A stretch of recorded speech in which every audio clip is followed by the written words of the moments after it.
Welcome back sa ating munting YouTube channel. Panibagong video, panibagong usapan na naman dito lang po sa Ka-Amazing Farming. From Luzon, Visayas at Mindanao, pati sa abroad at sa ibang bansa. Sa lahat kong mga subscriber, viewer, sharer at commentator.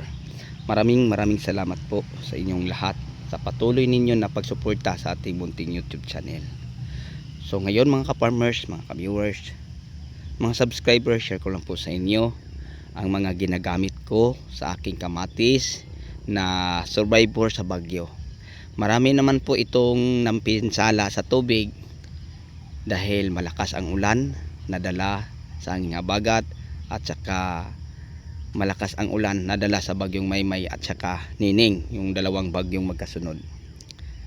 Alam niyo po ba mga ka-farmers, yung tanim natin parang dahil sa sobra at tuloy-tuloy na pag-ulan parang nawala na ako ng pag-asa. Pero sa awa ng Diyos mga ka-farmers, sabi ko pag umiinit lang, pag ma-check ko po ang lagay ng panahon, sabi ko sa mga pananim ko, huwag kayong magbahala kasi hindi ko kayo pinabayaan. Gawin ko kung ano man ang magagawa ko sa inyo para makaka-recover kayo. Kasi alam ko naman na kayo po magre-recover dahil bago pa po kayo at ilang araw pa lang. So sa wakas mga ka-farmers, ito na po sila, no, nag-recover na at saka maganda na pong tingnan. Alam niyo po mga ka-farmers na ang ating ay kamatis ay nasa 40 days kapin na po ito, no? Dapat itong ganing edad ay marami na tong bunga, no, na pwede nating mapansin o makita. Pero dahil stress po sila sa walang hupay na pag-ulan na sunod-sunod, may hangin pa, mga ka-farmers, may mapapansin tayong bunga pa ilan-ilan lang. At least mga ka-farmers nag-recover. So ngayon hindi ko na po papatagalin pa ang mga ginagamit ko din no, pang recover sa ating tanim na napinsala o nabugbog sa hangin, nadala ni hangin na bagat at saka sa bagyo or nalubog sa tubig baha. So ang ginagamit natin din una mga ka-farmers, no, nagpapadilig lang po tayo ng Bio Agronica Plus sabay sa fertilizer. Ang Bio Agronica Plus mga ka-farmers ay isa po siyang pang anti-stress, pang anti-virus, pang anti-fungal. Para po mga kapwa ko ka-farmers, ang na-stress nating tanim, ang mga ugat niya ay hindi po magkaka-virus, ay magkaka-bakterya. So yun po ang purpose natin na ating pinapaniligan. So parang may option po tayo. Bigyan ko kayo ng 3 produkto na pwede hindi sabay o 4. Pwede mga ka-farmers kung walang Bio Agronica, pwede ang Apsa 80. Maganda at napakagaling din na isabay natin sa pagdilig. Pwede din ang Nib Ultra. Pwede din po ang Sirinid. Pero ang maganda sa lahat mga ka-farmers na i-apply natin ang Bio Agronica at saka Apsa. Alam niyo ba kung bakit? Kasi ang Apsa ano po, hindi lang siya pangpatibay sa mga ugat, makakatulong po din siya para sa mabilisang pag ano po, tuyo sa lupa. So ibig sabihin yung sobrang tubig na hindi kailangan sa puno ng ating kamatis, tulungan niya ang ating kamatis para yung sobrang tubig ay maalis o matuyo. So yun po ang trabaho niya sa Apsa. And then may protection siya sa ugat o sa puno para hindi malalanta. Halimbawa kung may mga sugat, kasi ito ang iba'y nabali. So kung kahit balat na lang mga ka-farmers o may kunting laman ang balat, no, sa puno, pag halimbawa ay madiligan mo siya, hindi siya tuluyang mamatay, no, makaka-recover siya, tumibay siya. So yun po mga ka-farmers ang ating ginagamit. So dalawa lang produkto ang ating ina-apply din Apsa 80 at saka Bio Agronica. So ang Bio Agronica na ating pinapadilig, hindi lang siya pang anti-stress, no, hindi lang siya pang anti-stress, isa pa din siyang magandang gamitin pang soil conditioner, magandang gamitin pang anti-stress, magandang gamitin pang antibacteria, pang antivirus. Kaya nga ang ating kamatis mga ka-farmers, pangatlong araw pa lang, no, nagpapadilig tayo ng fertilizer, nagpapa-spray tayo ng fungicide. So yung pinapakita natin sa nakarang araw, pangatlong araw na ngayon, pangatlong araw na naman ang init. Tapos natin na pag-sprayhan, nagpapadilig din tayo ng fertilizer na may kasabay na Bioagrinica Plus. Kaya nga nakita natin ang mabilisang pag-recover. Ito na ang dilaw nating kamatis mga ka-farmers, oh, parang minamagic lang, 'di ba? Yan. So mabilis lang mga ka-farmers. Siguro parang ang itinitubo, oh, no? Tapos may mapapansin na tayong mga bagong bulaklak, no? So yun ang ating alagaan mga ka-farmers para itong ay madali lang mabuo, kung tawagin natin ay mga maliliit na bunga. Kaya nga mga ka-farmers, aking tanim na nakamakantis na na-stress sa bagyo o sa hanging abagat, hindi pa ako nawala ng pag-asa. Kasi alam kong ito po ay makakabunga pa. Hindi naman natin masabi mga ka-farmers na makakabunga ito ng marami, kasi yung unang buwig sa bulaklak, pangalawa, pangatlo ay wala na. So kung meron mang natira, isa, dalawa lang, no? Katulad nito mga ka-farmers, oh, yan, dalawa lang. Ito sanga, yan, dalawa, ganyan lang mga farmers. So dito banda mataas, may tatlo. So isa, dalawa lang mga ka-farmers, oh. Bihira na kayo makakita ng apat, oh. Yan, apat. So ito na ang mga ano natin, yung sa taas banda, Pag-asa na ano. So mga ka-farmers, alam nyo, bugbog pa din ito kahit wala ng ulan, kasi pag bandang mga alas 2 hanggang dumilim, napakalakas ang hangin. Parang baliktaran ata, kung wala tong tali, baliktad. So kawawa po mga ka-farmers. So may puno tayong napapansin din na damage, katulad dito mga ka-farmers, oh. Kung hindi to protektado mga ka-farmers, kung hindi natin to nagapan, wala na to. Pero ang sanga niya, oh, tingnan mo ang sanga. Yan, yung sanga sa kabila, oh, maganda. Ito nagsuloy ng, oh, kung tingnan natin patay na, ha. Pero nagsanga siya mga ka-farmers, oh, buhay. So yun po, no, kahit nabiak, oh, yan, buhay. So may pag-asa pa to mga ka-farmers. Nagtalbos siya ng bago.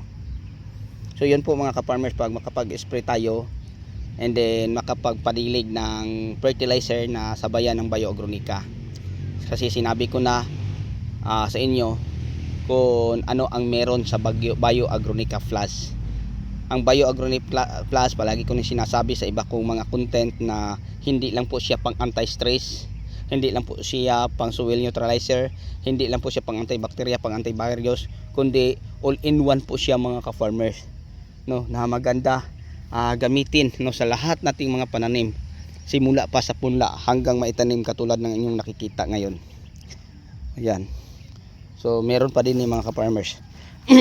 Tingnan mo mga ka-farmers, oh, kung gaano ka pinsala ang ano, oh, na ano na ang ano, pati puto na ngitim na. Pero tingnan nyo mga dahon, oh. Pero tingnan nyo mga ka-farmers, ang bagong Pag-asa, yan, nagtalbos siya. Yan, oh, gumanda siya uli mga ka-farmers, di ba? Kawawa, tingnan. So kung ito'y nalalanta na ang puno niya mga ka-farmers, tapos ano, kung wala to siyang protection, wala na, tuluyan na to siyang mawala. Pero mga ka-farmers, bumangon pa din sila, no? At napansin nating maganda. So wala pa tayong makikitang bunga ngayon na ano po, marami, kasi nag-recover pa lang siya. Sana ngay magpatuloy na ang pag-recover. Kaya ang hinihingi ko, kahit mga 1 linggo lang mga ka-farmers, may init, okay lang magdilig ako bago ulan uli, para makakabuo sila ng bunga. Dahil ito po'y binabanatan ko po sa mga foliar fertilizer natin na mga yaman sa major elements, secondary nutrients, pati mga micro elements. Alam nyo mga ka-farmers, ang ating kamatis pag ganito ng edad o iba pa nating mga pananim, pag mag-umpisa ng mamumunga tapos maraming bulaklak, ang need nila na nutrient ay yung potassium, calcium, magnesium, boron at saka zinc. So yun mga ka-farmers, kailangan available po sa mga foliar fertilizer na ating ginagamit. So uulitin ko, pag ang ating tanim na kamatis, ma-bell pepper, maampalaya, matalong, masili o iba pa, pag mag-umpisa ng mamumunga, ito po ang mga nutrients na need po nila. Mga nutrients, mga foliar fertilizer na mayaman sa mga major elements, available ang secondary nutrients, pati mga micro elements. Ano po sila mga ka-farmers? share ko lang po sa inyo, pwede si Fitters 94515 yung blossom booster.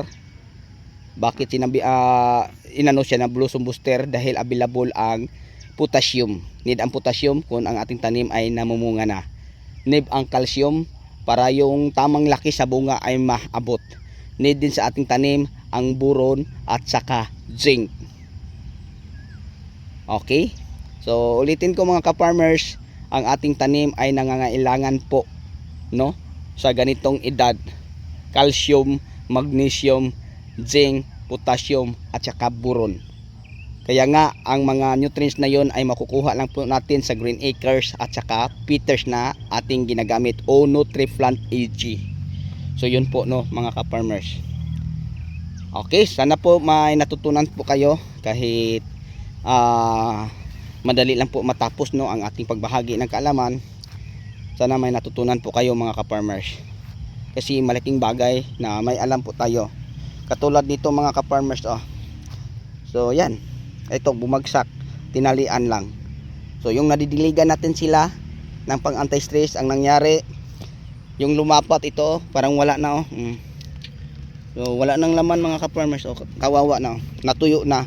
Pero tingnan mo ang mga sanga, 1, 2, 3, 4 na sanga buhay. Yan,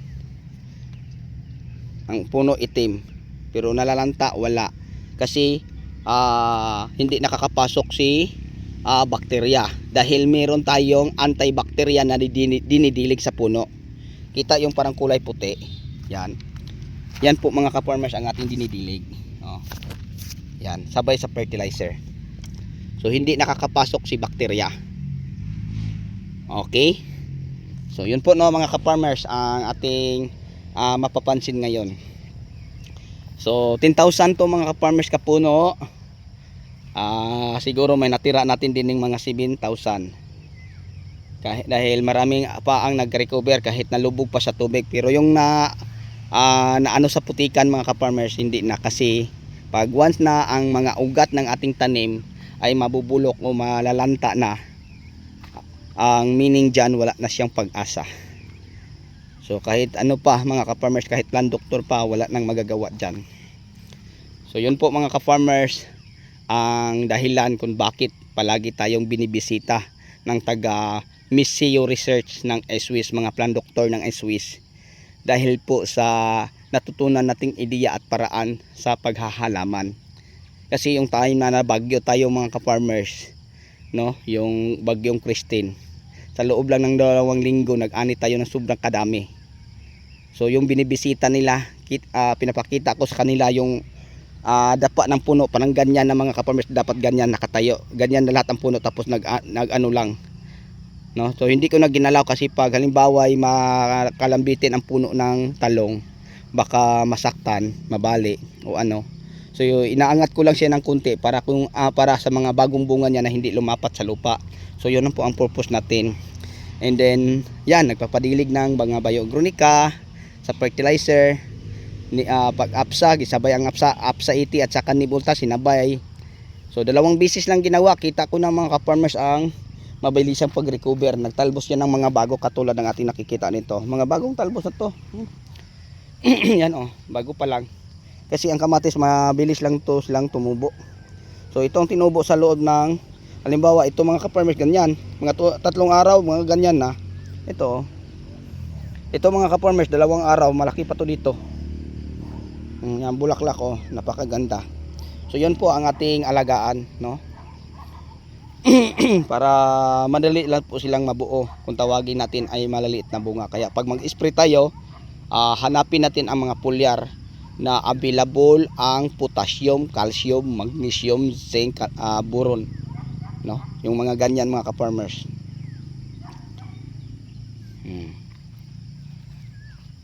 So mas maganda na mabalance ang ating pag-abot ng mga nutrients sa kanila.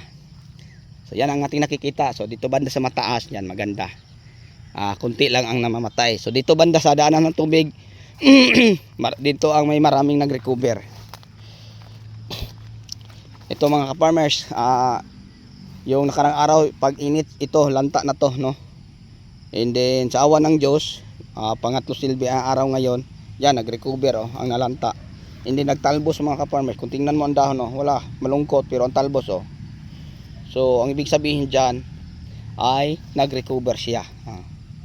Kita niyo ito oh, tingnan niyo ang ilalim oh. Wala, dilaw na. Oh, patay na oh. Yan, malungkot pa.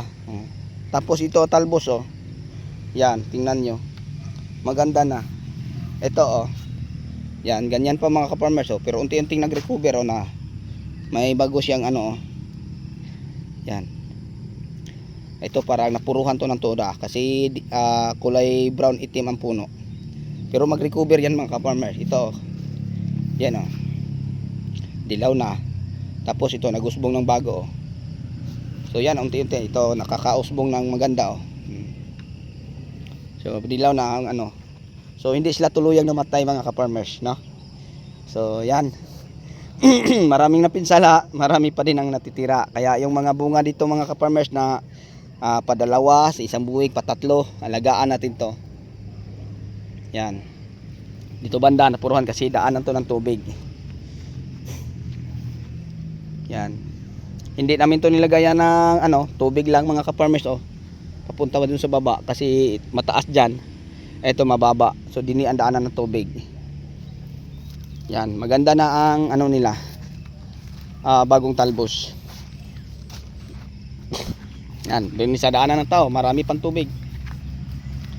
Kasi natubig pa 'tong mga ka-farmers. Nakakatuwa na silang tingnan kasi marami na po tayong mga maliliit na bunga no, na ating makikita o mapapansin sa mga puno po ng ating kamatis. So ngayon mga ka-farmers, nagpapapitas po tayo no, sa pang siyam na harvest. Tinapos po namin. So kahapon naka 1 to 60 tayo. Ngayon tinapos natin ang tira. So bumaba ang ating harvest mga ka-farmers. Okay lang yon. Hey, thank you Lord. Naka-recover na ng unti-unti ang tanim.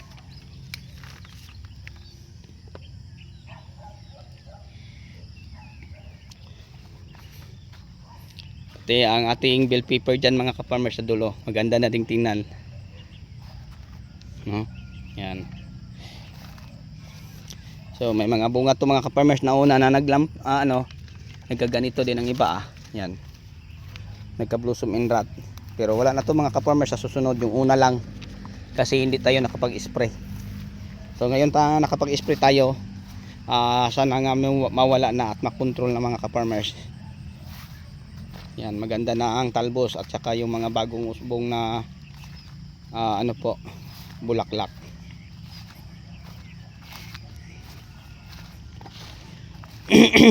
So may pag-asa pa to mga ka-farmers na makakapitas tayo.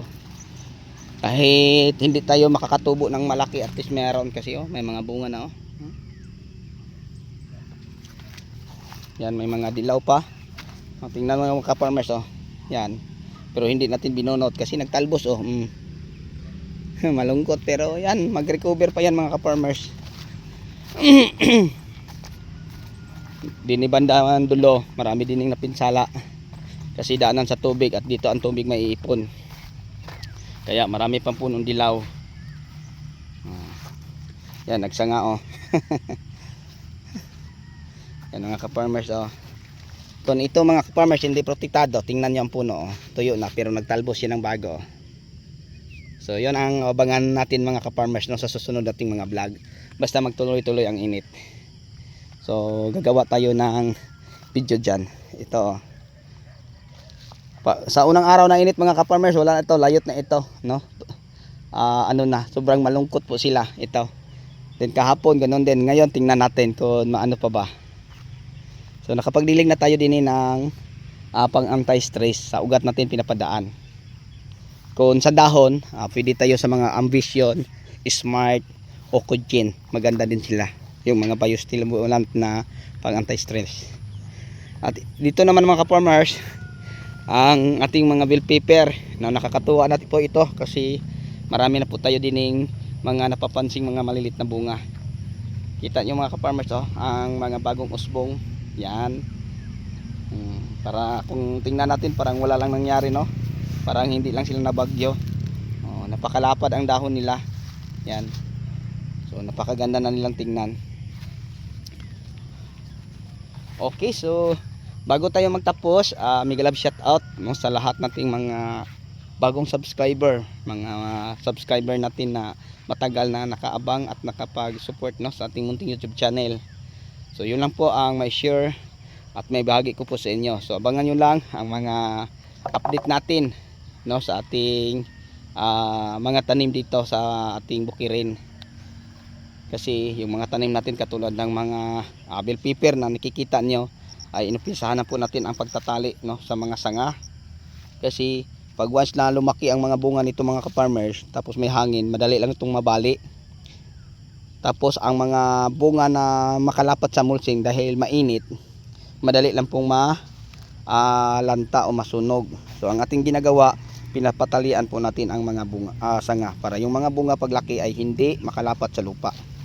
So yan, nakapagpa-spray na po tayo din ng Amistar at saka yung Blossom Booster, and then bukas follow up. Kaya marami na tayong makikitang mga maliliit na mga bunga mga ka-farmers, no? Marami na tayong mga bungang maliliit, yung mga ganyang kalaki, yan. Kita na natin mga ka-farmers oh. So tuwang-tuwa na ako no sa aking napansin at nakikitang mga bunga. So ganun din ang ating ginagawa mga ka-farmers. Nagpapadilig din po tayo ng fertilizer na sinabayan po natin ng Bio Agronica Plus or APSA 80. Kung meron pang NIP Ultra, APSA 80 at saka NIP Ultra. Okay, so maganda na din mga ka-farmers isabay sa pagdidilig. Okay, yun lang po siguro. Sana po may natutunan po kayo sa ating video. Kung meron man, paki-comment na lang po. Kung meron po kayong ipapagawang video, ganun din, para mabigyan natin ng kasagutan ang inyong mga tanong at saka ipapagawang video. Hanggang dito na lang. Ulitin ko, maraming salamat po sa inyong lahat. Happy watching. Bye bye and God bless. At mabuhay ang magsasakang Pilipino. Happy farming!